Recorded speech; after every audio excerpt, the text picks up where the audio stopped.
Welcome to episode 279 of CppCast, the first podcast for C++ developers by C++ developers. I'm your host, Rob Irving, joined by my co-host, Jason Turner. Jason, how you doing today? Okay, Rob, how are you doing?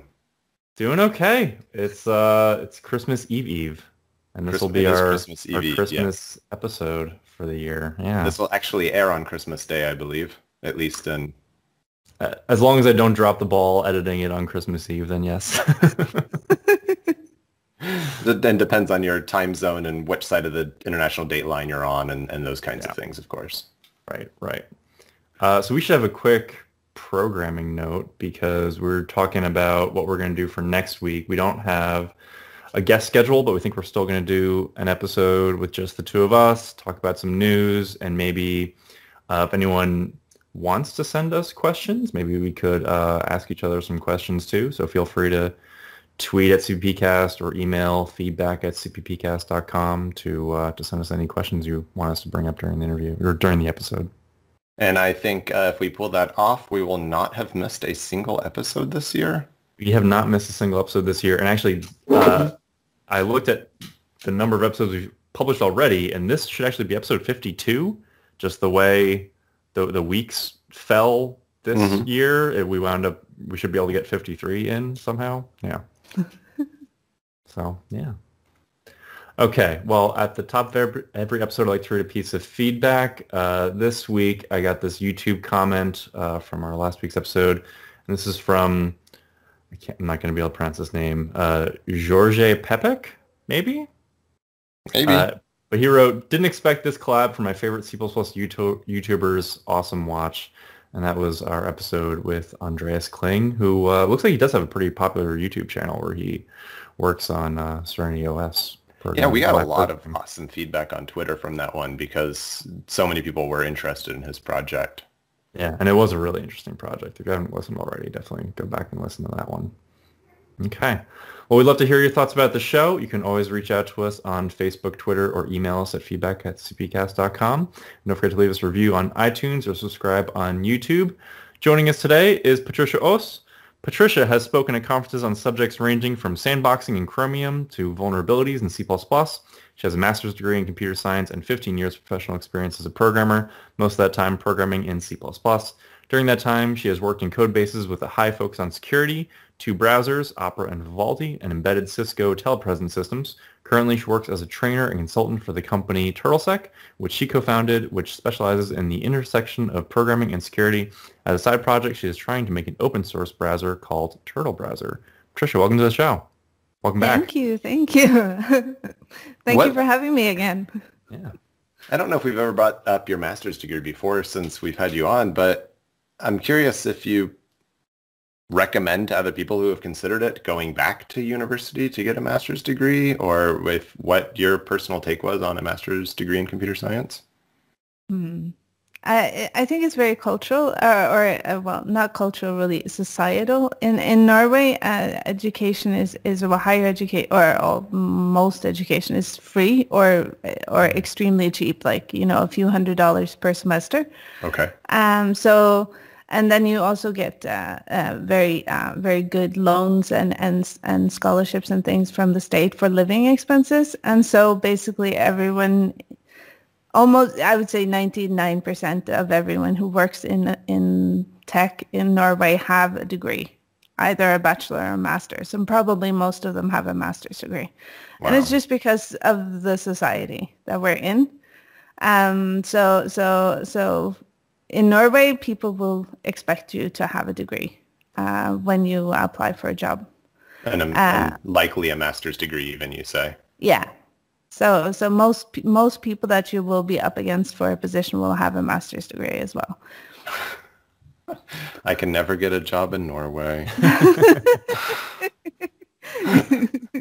Oh, you'll be fine. But it's just, so that's why I wouldn't say like, it's not like I would say like, oh yeah, go get a master's degree. It really depends on your society, on the job market, on how accessible it is, how expensive it is. All of these things will factor into whether or not it's worth it. So for me, I'm just very privileged to be from a country where Mm-hmm. this stuff is basically free. Right. Do most people easier. Go straight through? They go straight from secondary or whatever high school into and go straight through their master's degree and then find a job? Yeah, that's the typical. Sometimes people have like a break, like have a year where they work or something, or just go and do some kind of more of a, I don't know, travel around the world or learn how to play the guitar or something, and then they start university and so especially for any kind of like tech job, but also for any kind of, and most people have, if you're working in any kind of skilled job, you all often have some sort of education. Okay. All right. Well, Patricia, we got a couple news articles to discuss. Feel free to comment on any of these, and we'll start talking more about what you've been up to lately, including the browser you're working on. Okay? Yep. All right. So the first thing we have is this article, Pointers Are Complicated Too, or We Need Better Language Specs. And this is on ralphj.de blog. And I don't think I've ever read an article that talked about this concept of, what was the term he used when talking about pointers? Jason, you remember what it was he used in here? No. I don't know what you're looking for. Oh, I read through the whole article yesterday, and I am now brain farting on the terminology he was using for when he was talking about pointers. Provenance. I've never heard anyone talk about provenance before. Okay. Like knowing where the pointer came from. Yeah. So in this article, he talks about why provenance is important and how if you apply too many optimizations to code that interacts with pointers, you might basically break some of your code. And he put in a few examples of how that might happen. What do you think of this article, Jason? I didn't get all the way through it, honestly, because when I was trying to read it, I was extremely distracted by work stuff that I was dealing with. Yeah, that happened. How about you, Patricia? Do you have a chance to read through this one? No, I was also distracted by work stuff. So that but I have to admit, I also you don't hear a lot of people talk about provenance except for people who work on compilers. They tend to have like really deep and heated discussions about these things. Mm-hmm. So maybe I should read this article. So you read the article. So what can you teach us? Some of it was certainly over my head. But, he goes through this example where he talked about how you can, convert from pointers to integers back and forth in order to do these optimizations. But the issue was that pointers have provenance, integers do not. Therefore, one of these optimizations doesn't really make sense and therefore can cause some erroneous behavior that the compiler can do. And his example all dealt with LVM, but I believe he said the same thing happens with GCC and MSVC. So yeah, if you're interested in provenance and you've never heard of it, definitely read through the whole article. Okay. Next thing we have is update on Cheerp, and this is a WebAssembly compiler, which I feel like we've mentioned it before. I think we mentioned it like a year ago. I'm thinking we probably should have a guest on to talk about Cheerp in more detail, but it's good to see that it's an active project. They're up to version 2.6, and I'm not quite sure what really changed in this version compared to earlier versions, because they're kind of just giving a general overview of what Cheerp is in this article. Well, there's something I noticed in here, and I don't know if it's an updated feature or not, but it really jumped out at me. And they say examples of Cheerp's own optimizations are the pre-executor. Now, I have to admit that I stopped reading the article at this point because I said, excuse me, pre-executor? And I clicked on that, and I dove into what that is about. And that's something that's just part of the Cheerp compiler? It's part of the Cheerp compiler, yes. So I believe, if I understood this correctly, after they actually generate the JavaScript code, they then go through the JavaScript code and say, which functions in here do we have enough information to just go ahead and execute them now and remove them from the code? So it's kind of like constant folding, function inlining, const expr stuff on steroids. It just says, what do I have that I now know that I can just do?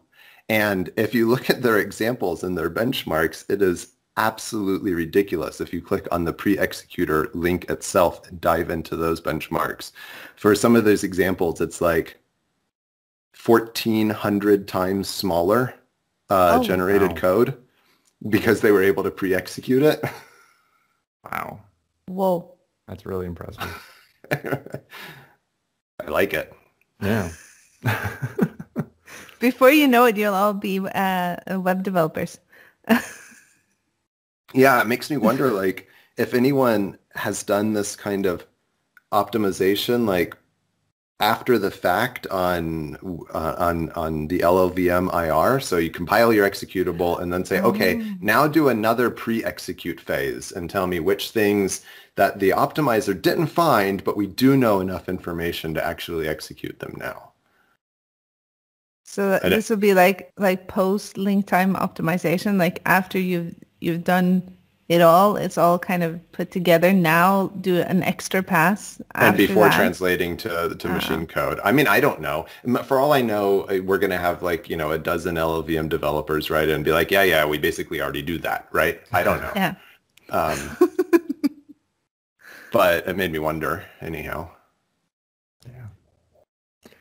Patricia, have you done anything with WebAssembly? No, yourself? I haven't done a lot with WebAssembly, but it is something that I've been talking to people who make things for that work on the engines around WebAssembly, but I haven't actually been doing WebAssembly myself. But the technology behind it is very interesting. But it had a little bit of a hiccup with Spectre and Meltdown, where some of these things suddenly became exploitable through WebAssembly. I think it has recovered now. That's good. It's fine. Who cares if that kind of don't worry about you it. don't really hear anything about Spectre and Meltdown anymore. It's just like it was real big news like 2 years ago, right? Yeah. And now it's like, I don't know. It might be bad. All of our devices are compromised. We just don't know it. It's fine. Okay, and then the last article we have is on Jean-Hid Manid's blog, and if you hadn't already seen this on Twitter, he announced that he's going to be putting together another, not just C++ conference, but kind of systems programming languages conference. And I don't think he put out an exact date yet, but this should be like fall 2021, and I believe it is going to be a all virtual conference. But he's kind of talking a little bit about his motivation for doing this conference and how, you know, I said it's a systems programming language conference, not just C++, because apparently there aren't any conferences for C developers, for example. So we wanted to make sure they felt invited to this as well. And the other interesting thing he's doing is having double-blind submissions. So, you know, if you're Jason Turner and you're submitting a conference talk, your name alone might not get you into the Cozy conference. He does say, of course, there's no way to stop you from putting something like, I wrote a great book on large-scale software architecture that's really good and helps you modularize and structure large software, and the sequel is out and you should buy it now. Right. We don't have no idea who he's talking about there. Yeah. But definitely like a good idea to do those submissions double blind. At least makes a lot of sense to me. Well, theoretically, sorry, Patricia. No. I was just going to say that I think the whole putting C and he was talking about Rust as well and all of these things together. I think that would be really interesting, and then like have some kind of cross pollination of like ideas and learning as well. Like I really need to learn more Rust, So that would be awesome. Yeah, sorry, but it was not about the double blind thing. I agree, and I think I'm trying to decide if he intended this, and I think he did. It's COSY is the name of the conference, and I think it looks like it should be pronounced Cozy Tech. Like, I think it was supposed to be cozy, or at least I got that impression. Yeah. Yeah. I don't know how else you would try to say it, at least in English. Yeah. Cozy doesn't sound as much fun. No. I know the submissions to Meeting C++ are supposed to be anonymized. And when I submitted a talk to Meeting C++ one year, I had someone like tweet back to me like, "Oh, I just reviewed your talk." And I'm like, how? But it was anonymized. Like, I could tell it was you. Just based on the content? Yeah. I guess. It's like, no, it's going to be like a talk about new features in C++, and the examples will be in TriScript. Yeah, well. Yeah, that's a definite giveaway, but I don't know if I did that on that particular talk or not. I might have. Okay. Well, Patricia, do you want to start off by telling us a little bit more about the TurtleBrowser project that you started on? Yeah. Well, I guess I have like a thing about browsers that I really, I kind of can't get over it. So my first job was at Opera. So that was back in like my first real tech job was at Opera in 2005. And I've been going even when I was at Cisco, I was also doing some browser stuff there for their embedded products. It wasn't actually the feature that the tech stack that I was working on for them wasn't even released until 2 years after I had left. So I was on NDA for 2 years where I couldn't talk about anything I'd done. I was like, no, I did video conferencing stuff, things with screens. But basically I was working there also for having types of apps where you could have on your video conferencing equipment that you might have the calendar and stuff for your workplace or some kind of things, or even just if you have a big screen in a room and nobody's actually in a teleconference, then maybe you would want to have some kind of wallpaper there or some kind of signage or something, so stuff like that. So that's what I was working on, making that in HTML and JavaScript and with so it'd be easy to do. But yeah, and then I left Cisco because I figured out I actually really wanted to make a browser. I think this is a sort of a theme. And then I went and I worked at Vivaldi, working on the Vivaldi browser. But then then we started TurtleSec, and I was working on mostly getting the business up and running and things like that. And then for some reason, I think it was in February or March this year, I tweeted, I really want to make a browser because I can't get over it for some reason. And then the pandemic hit, and everything I was planning to do for the entire spring was canceled. I was conferences canceled, the trainings canceled, everything was canceled. And then I was like, okay, so maybe I'm going to make a browser. As one does. Yes, as one does. So I tried. So I started working on it this spring, and then a little bit over the summer, and then but then I had to actually do work again after summer, things that actually pay the bills. But then now I dedicated December and January. I'm going to work on the browser just because I like it so much. So I'm gonna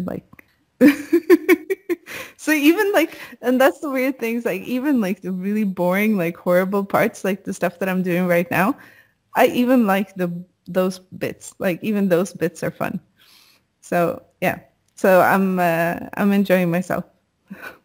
I totally get that. It's my second or so real job.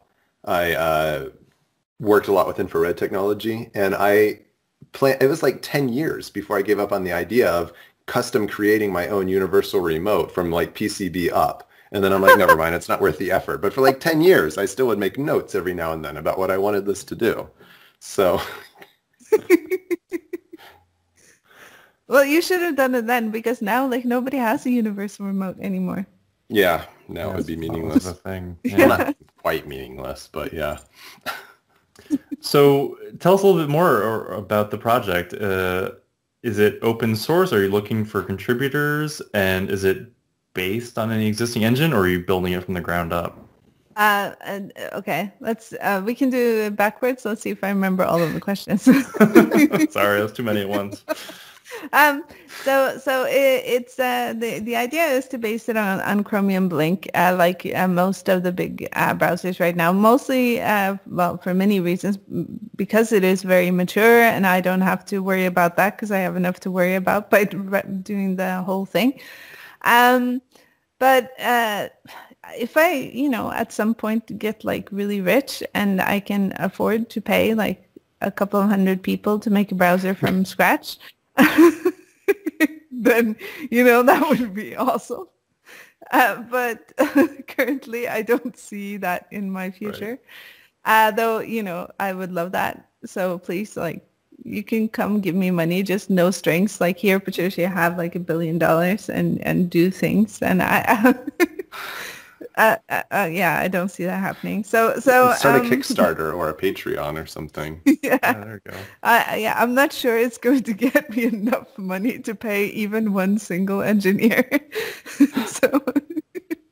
So yeah. Yeah, so the idea is to base it on Chromium Blink, but I also want to make the UI and as much as possible in Qt with QML. Because I really like that. So the idea was to use the integration into Qt for Chromium Blink, which is called Qt Web Engine. The problem with Qt Web Engine and where I'm at right now is that, and everything is open source, by the way. That was one of your questions. And looking for contributors, yes, please reach out to me on Twitter and we will work something out. But so where I am right now is the problem with the Qt Web Engine is that it does have like quite of an old Chromium Blink version, and to have a real browser, I have to follow the Chromium update cycle like all other browsers. And if you don't do that, you're basically just playing browser. And I want to make a real browser, so this is like one of the hardest bits to get going. Is you have to follow the update cycle, and that means updating with the Chromium branch every month and a half, approximately. Okay. But that means I have to do the porting of all of the Qt patches on top of Chromium that I like regularly, and so I need to make a process for this that is not horrible because I have to do it all the time. Currently with Qt, they do it maybe twice a year. I will need to do it much more rapidly, and also with a shorter time window. Like, I will have only a few days probably from when it is final until it should be released to follow the same update cycle. So that's what I've been trying to figure out how to do like for the past few weeks, and that's probably what I'm going to be doing all of January as well. So I'm basically just it's basically just Git and building and bash scripts. No browser features are going to come out of this, except at the end I hope to be being able to update to the latest Chromium version, and then have a system for doing this on a regular basis. But there are lots of other big things, but this is one of the hardest things to do, so I want to do it early to make sure it is okay. But right now it's not really usable for. Well, it is. Well, you can browse the internet with it. It has tabs. It doesn't have fav icons or anything. Doesn't do auto completion. It doesn't do much things, but it does have tabs, and you can go on the web and you can click on links and go places. But it is quite useless as a browser. And also but the funny thing is I got like 2 bug reports where people said like scrolling was slow, and I got another one. I don't remember what it was. Oh yeah, you couldn't go full screen in YouTube, and both of these things are true because I haven't implemented them yet. And the slow scrolling, I have to figure that out, but I'm going to update the Chromium engine first.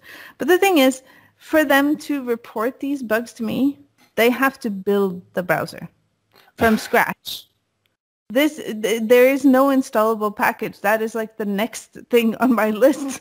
So you have to actually clone this from GitHub. Then you have to build it for your platform, which for like on a regular computer will take you hours. And then you have to run it and then say click on the maximum, like the full screen button on YouTube and report the bug to me. And I'm like, you people are heroes. I mean, the amount of work you put in is amazing. So I actually have gotten bug reports, but I would say right now it's not a browser that anybody would want to use for any kind of significant amount of time.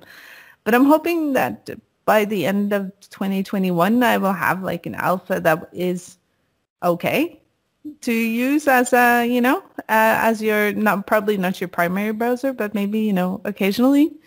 The nice thing about it is that it has absolutely no backend at all, so it's totally local. There is nobody spying on you because there is no server. It is a binary running on your machine. That's it. So in lack of feature, it is very privacy sensitive.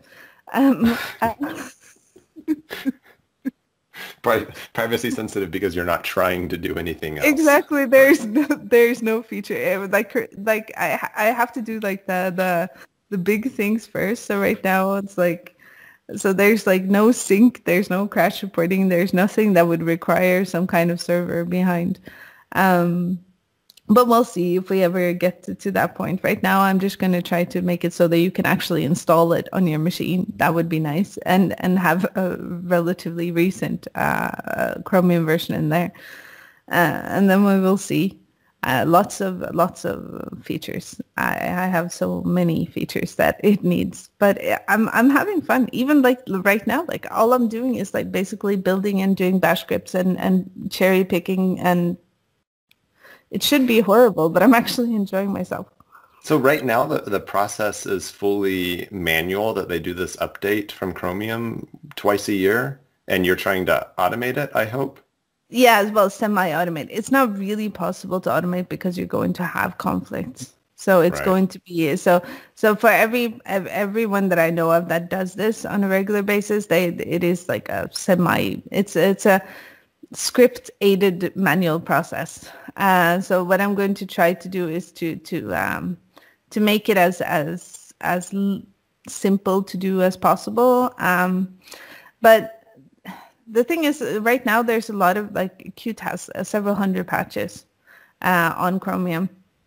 But a lot of them are like things like supporting other compilers, and Chromium doesn't really support other compilers, so there's lots of fixes for different versions of GCC in their patches, and I don't think that's something that I'm going to be bothering me with. So I'm probably going to be dropping a bunch of these patches. Just require Clang 11 and GCC 11 and MSVC 2019 if you're going to go Windows and call it a day. But the thing is, the Chromium code base, it currently supports only Clang. Only on all platforms. So it does the Clang, so it has Clang on Windows as well. So that's one of the things that the Qt patches do. They enable building Chromium with MSVC and with Xcode and with lots of versions of GCC. But if I'm going to be maintaining these patches, I'm not going to be running around fixing all of these these things every month. So then I'm just going to say, okay, fine, we're going to build the whole browser with Clang 11 on all platforms. That's fine. I just have to figure out how to do that. So that's also on my list. My list just kind of grows. It never actually gets shorter. On the topic of projects maintained by Google, since you mentioned that it only works with Clang, I've seen you tweeting lately about some of the frustration with downloading and building projects like Chromium. Yeah. Yeah, no, I don't know. I think it's like, you know, sometimes when you hear like rich people and they say like, oh yeah, it's like if you want to buy a house, just stop buying like what are these, like these avocado sandwiches? Avocado toast? Yeah. Yes. It's just like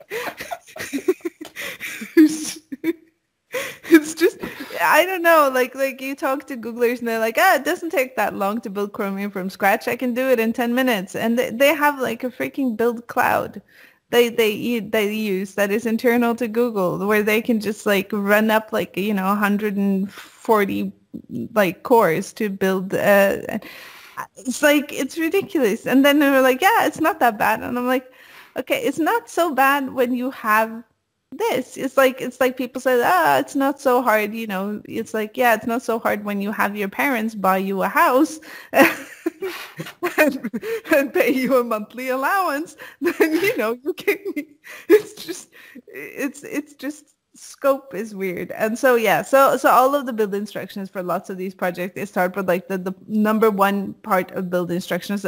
If you are a Google employee, don't follow these instructions. Go here, and. And if you are not a Google employee, here is the long version on how you can do this. And yeah, so I was so I get a little bit frustrated sometimes because it is much harder and than it is for people at Google. And I don't think they realize how much harder it is, and they don't realize all of the obstacles that are in the way as well. So it's it can get a little bit frustrating. So yeah, so I had a rant on Twitter. It was a multi-day rant, I believe. Yes, actually. I was really having a hard time. Like seriously, you can't even like my repo is not called source. Like if you check out Chromium from like the official. Okay, no, that's not true because they have several official. Like the one they want you to get the source from. Okay, if you check it out, it is called source. It's called SRC. That's the actual name of the repository. Yeah, and so you have to, you end up with a like folder on your hard drive called SRC. That is Chromium. And so, but they also have a mirror of this on GitHub. And the mirror, much more sensibly, is called Chromium. So when you do a Git clone, you get a folder called Chromium, which makes sense. Except if you have a folder on that is called Chromium, okay, first of all, you clone it, you only get like, you get a lot of the code, but you don't get all of the code because all of the third-party dependencies have to be fetched. Okay. Mm-hmm. Using this other tool called gclient. What gclient? So it's not using a Git remote. What's it called? Or anything. Yes. Yeah. No. Oh, okay. So you have to also download this other tool, and this other tool is then going to go into your Chromium folder and try to figure out what you need and try to download this, of course, all from Google repositories. Okay, so this I was struggling with for days, and it turns out that this tool does not work if the folder is not called SRC. Of course. So then I get really frustrated about this, and I'm like, okay, is it me? Am I doing something wrong? So then I clone their own GitHub repository, which is called Chromium, and I tried to run this gclient on their own GitHub mirror, and that doesn't work either because it is also not called source. And then I go and like I complain about this, and then people go like, no, you just have to name it source. And I'm like, I don't want to name it source. Why doesn't you get the code if the folder is not called source?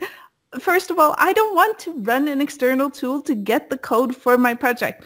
Why is this necessary? And so yeah, so I was ranting. I was like, just give me Git submodules and let me get everything. And they were like, no, this is a very big project. We will have to write like a project description and then we have to discuss it and it will take years. And yeah. I feel like not having hard-coded folder path names in your project is like the number one rule of making an open source project. Yeah, It's bad enough if it's an internal project like that. I tried to say that, and it was they were like, just call it source, and I'm like, no.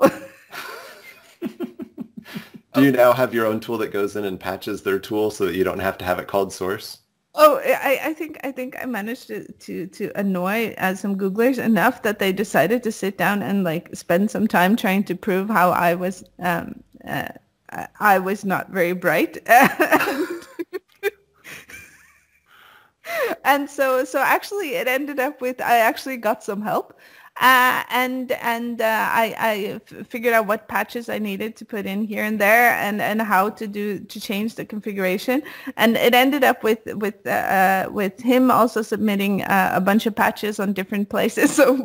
So Chromium got some patches, and G-Client got some patches, and even a little bit of a sentence on the GitHub repository mirror of Chromium saying, "Don't build this because it doesn't work." And I was like, that's not really helpful because I was just trying to use it as an example. And he was like, but it's not called source. So is it still required to be called source after those, but now it just tells you that you're wrong? No, it doesn't even tell you that you're wrong, but they can point to that it has a sentence in the README that says you're wrong. Oh, okay, that's great. So I don't know if this one change, the patch that he submitted to Chromium lands, then it might be actually possible to do this without patching Chromium. But currently, yes, no. So. And I love the way that lots of people wanted to explain to me, like, I'll explain this to you like you're 5. You just have to check it out and it has to be named source. I'm like, yes, I understand. I don't want it to be named source. So yeah, but in the end, I managed to get it to working. So I think we both won in a way, like. So now I managed to actually run the tool and get the code. I just needed a little bit of a patch on some files inside of Chromium, and I'm just gonna leave it at that. Maybe if his change lands, then the future it will be bright for calling it something else than source. Sounds like a fun, riveting several days of your life. Yeah. But this is like the thing. Like, if somebody tells you like, how long will this take? And the thing is, like, now I've been doing this for 15 years. I know, like, even if I think it's going to take, oh no, that's not going to take much time. Like, this is going to be an hour or 2 max, right? This is easy. And then there's always like, or it's not always, but very frequently, like this thing that you had never imagined is going to take 2 days that pops up where there is some kind of weird thing. Like here, I spent 2 days of my life trying to figure out why a tool didn't work and narrowing it down to the fact that my folder name was wrong. Of course, you couldn't rename it. You couldn't rename the folder either. Because then it would actually go inside of Git and figure out that it didn't have the right name. And then it would do a clean checkout next to it. And sometimes it would just change branches. So if you were on a branch, it would just change it to master. The best one was when it went into my repository, changed the branch to master, and then checked out under source next to it. And I'm like, what is this? I don't want this tool. Can we just use Git like civilized human beings in 2020? Why do I have like a Python tool suite just to check out code. This is not like, and people are like, oh yeah, but there are like many build systems. This is not the build system. We haven't even gotten to the build part. I'm just trying to get the code. Oh my goodness. Wild. Okay. Anyway, sorry. No. It's too fresh. It's too fresh. Yes. I want to say, just for the record, we do appreciate our friends at Google. We've had several of them on the podcast. Yes. But I will also state that at the first CppCon I went to, I don't even remember what the topic was, but it was in one of the big plenary sessions, and someone like raises their hand and were like, oh, but we do X whatever. I don't know I don't remember who any of the people were, but the person who was up on the stage was, you don't count, you're Google, you do things differently. And then it continued on.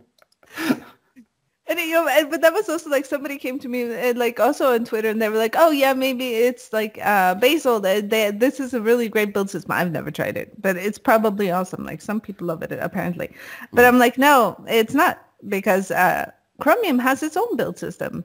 And actually, this is the new build system called GN, which is Chromium's own build system, is actually not the first Chromium only build system. Does Chromium, is that where JIP originated from? Yep. Okay, yeah. So yeah, but now they have JIP has been replaced by GN, which is the new. Wow. So that was it. That was also a little bit of the background for my Google is made of money. I mean, like, you have to be made of money to be able to just go like, I feel like making a build system today, and then just making not one, not two, but just we're gonna make 3, probably more. Yeah. There's probably 3 more internal only that we don't know about. No, it's just like. Quite possibly. Did you consider using Firefox's engine instead, just out of curiosity? Yes, I did. Mostly I haven't like totally said I will never. But so I do have like an open like do a proof of concept thing. Especially I wanted to look at servo. But right now I have too many things that have to land to be too ambitious. So right now we'll see. If I ever get rich, I have lots of yeah. Do you have any other like big goals with the project? I know you're building the whole thing in Qt. Is that Qt 5 or 6? Do you have any other things you're trying to achieve with it? Well, right now it has to be Qt 5 because for now Qt Web Engine is not included in Qt 6. Oh, okay. So they dropped a bunch of different modules for Qt 6 to make their deadline. So and that's also one of the reasons why Qt Web Engine is quite behind, is because it's only going to be updated probably with Qt 6 in the spring. But yeah, I want to try like all sorts of like one of the things I'm trying to do is to do it with using Conan and CMake and just having like a modern C++ kind of project instead of using all of these like Google internal. They have like inside of Chromium there is of course a whole UI toolkit. So because why not? So I just wanted to make like there should be a regular modern C++ project basically with all of the normal regular C++ stuff, which is fun for me as well because it is like a real life project where I have to try things out. So yeah, that's cool. Jason, do you want to ask about the business and everything? No, sure. Yeah, it seems like from what we see on Twitter again, that your business has been growing at least somewhat, and you moved into an office at some point, and just how are things going during the pandemic for TurtleSec? Well, it's going pretty well actually. It's of course it would have gone better if there wasn't a pandemic, but it's going pretty good. We got our first employee, and so now we are hoping to hire next year. hopefully 2 people. But that's also a thing because like I don't know anything about hiring, so so I need to figure that out. But yeah, it is going quite well, and we got an office. It is it's pretty central in Norway, and it's basically like in this old building. Are you in that office right now? Okay. Yeah. It's a little bit of a mess behind me, but I've ordered lots of boxes from IKEA, so I'm hoping that by the time like I will have it and it will look stylish, even if it will be messy. But yeah, so it's the ceilings are really high. Like I don't know like feet and things, but no, it's just say meters. It's fine. 3.6 meters, so it's really high ceilings. That is really high. Yes. Yeah. It's really nice that about 12 feet. Yeah, so really high ceilings, old building with crown molding and all sorts of things, and then like these double doors, and the building is probably 150 years old. So wow. It's in like original hardwood floors, and it's just really nice. And we have like 3 big rooms, and then we have like a little kitchen and bathroom area. So one of the rooms is basically a meeting room, and then this is one of the offices, which I am currently the only one in. And then we have like the little like couch area, and then then we have like the other office next to it. And I don't know, it's nice. It's like. And the thing is, it's quite close to our house, so we can just walk here. Okay. So we don't. So and since my business partner is my husband, we are in the same cohort. Right. The bubble, I think, is the bubble here. so it's fine. So it's really I do appreciate going to the office actually, especially maybe now during the pandemic because I can get out of the house. Because before, like I've worked from home for a long time, so that's fine. But I usually have like going out of the house. I would go like have lunch with people, or I would go to conferences or meetups, or I would actually leave the house. But the thing is, with the pandemic and you're working from home, you could basically end up being at home like 24/7. And I barely left this room for 9 months. Exactly. Yeah. Yeah, I did. I mean, I totally get all that. I found it though kind of curious because I hear so many stories about companies that are like, oh, we're just going to close our office because it's pointless to keep paying the rent on it when everyone's working from home. And I'm like, wait a minute.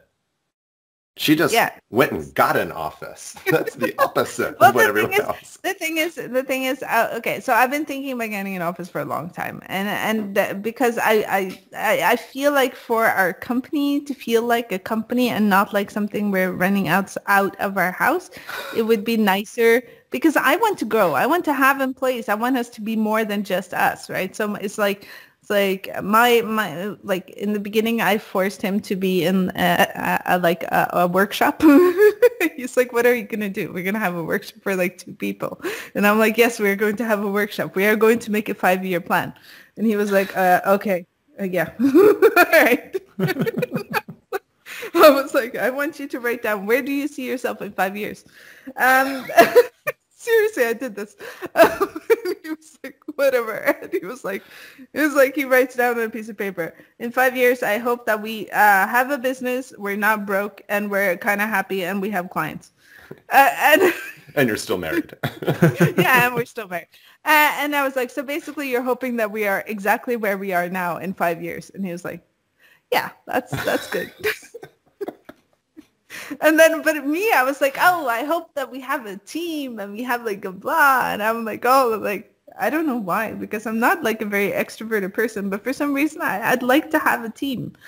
But the thing is, then we decided to hire someone that we've been talking about hiring them for a long time before, but they ended up being in a situation where now was a good time.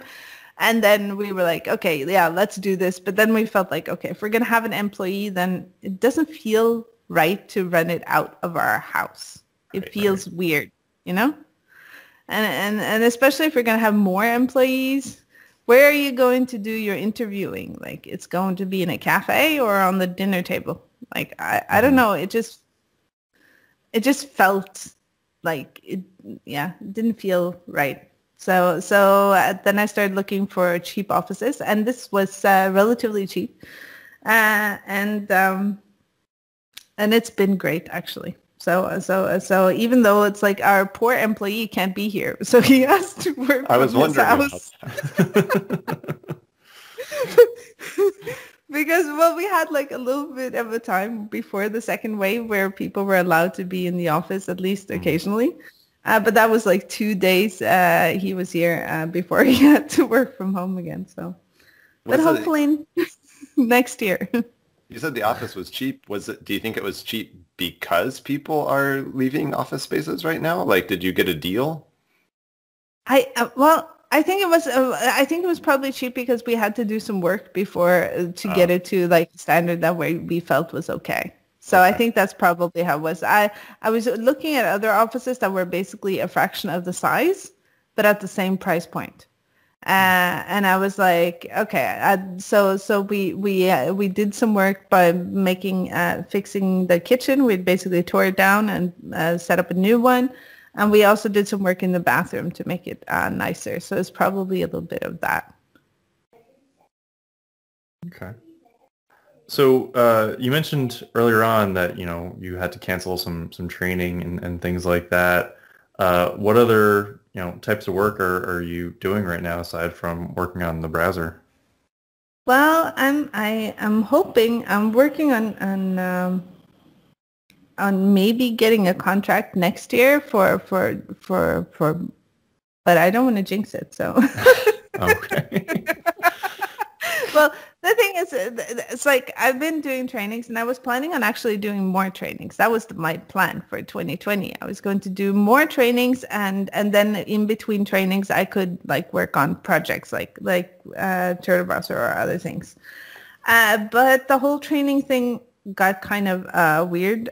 So I've been doing some remote trainings, but I think most people, like some of my more regular clients, they've been following up and doing the remote trainings. And some people were hoping to do an in-person one and then moved over to remote.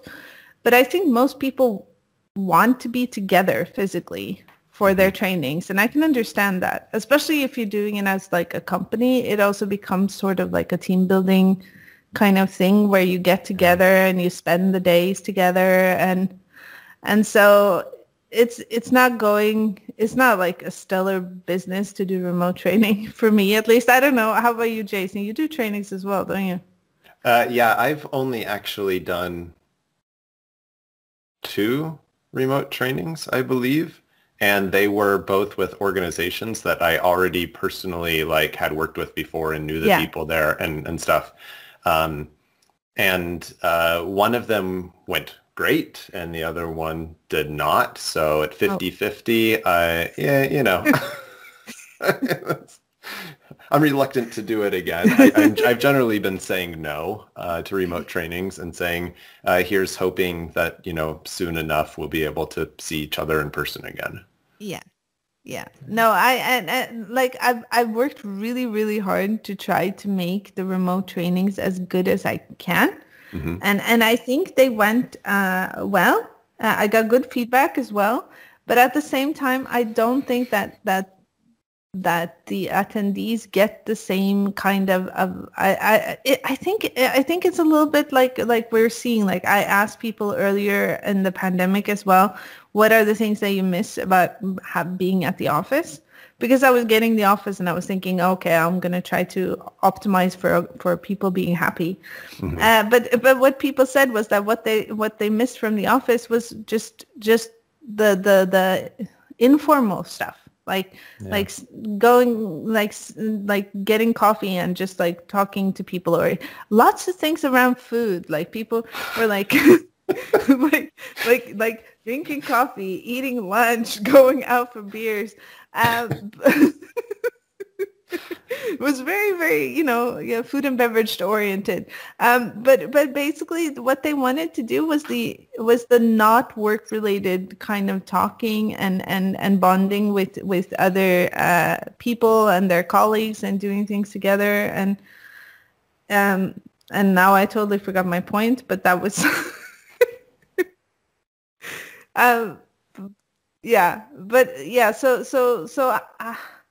No, but I forgot my point now. I forgot what I was talking about. Yeah, we're talking about remote training and... Oh, yeah. And that's the thing. That's the thing that you miss. I can put all of the content in there and make sure that everybody can follow along and that everybody has that people don't have technical issues and all sorts of things, but they are still not together in the same way. They don't get that kind of experience of being together. And just hanging out, especially if you go somewhere to do the training and you maybe stay at a hotel with your colleagues, then you go to the bar afterwards. And it's I realized there's so much social interaction between human beings that are not really directly work or directly learning or directly anything, but it is so important for us as human beings. And that part, I can't really replace that remotely. So, yeah. So I'm going with Jason. I'm hoping, things will work out at the other end. Well, here's hoping you both are able to do more on-site training in 2021. Yeah, and you made me think too, Patricia. I mean, I don't know. If I were to just guess, maybe 20% of the on-site things that I've done have been more about, at least it would seem to me, maybe more about team building and something fun for the team and less about you all need this training. You know what I mean? Yeah. Almost more like a treat, I guess. I don't know what word to use. Yeah. No, but I think that's true. And just also snapping people out of the day to day and doing something as a group and experiencing the same thing together as a group. I think, and as such, I think maybe for lots of introverts, going to a training is a good way to do team building instead of, maybe some of these that can be a little bit too much. I don't know, let's dress up as medieval characters and I don't know. I don't know. Whatever they make up that freaks you out and you want to go home. Oh, I see. Right. Because yes, when you have an on-site thing that is specifically a team building event, they all tend to be these awkward questions and the why are you making me discuss my feelings about oranges? Yes. Okay. And Jason, now can't you? I'd like you to sing a song for the group. We're gonna do a personality test and discuss how you feel about it. Right. So you get the team building without the awkwardness. Yes, exactly. That's a great selling point right there. So anyone who is thinking about 2021 training, let's say sometime after June, perhaps it might be possible if the vaccines all work out. Then pitch it as a team building activity with a flair. It's a reward for surviving the pandemic. We're gonna have this. Okay. Well, on that note, Patricia, it was great having you on again. Where can people find you online, find more info about TurtleBrowser if they're interested? Anything else you want to plug? Well, I'm mostly on Twitter, so and my DMs are open, so just show up and just say, hey, I'd like to help. I don't know what to do. And then we'll schedule a Zoom and we'll talk about it and I'll help and we'll figure it out together. And so definitely just say, I'd love to learn something. And you don't really have to know I have so many things that need doing, like just like if you're a graphical designer or just want to be a graphical designer, you're probably better than me. And or if you want to do translations or, or documentation, or if you want to do C++, or there's so many different things. So you just, hey, I'd like to do something on a browser. I have no idea what I'm doing. Then you can just hit me up my DMs and I will figure it out. You'll give them the 12-hour introduction on how to compile it. Yeah. I'm going to try to.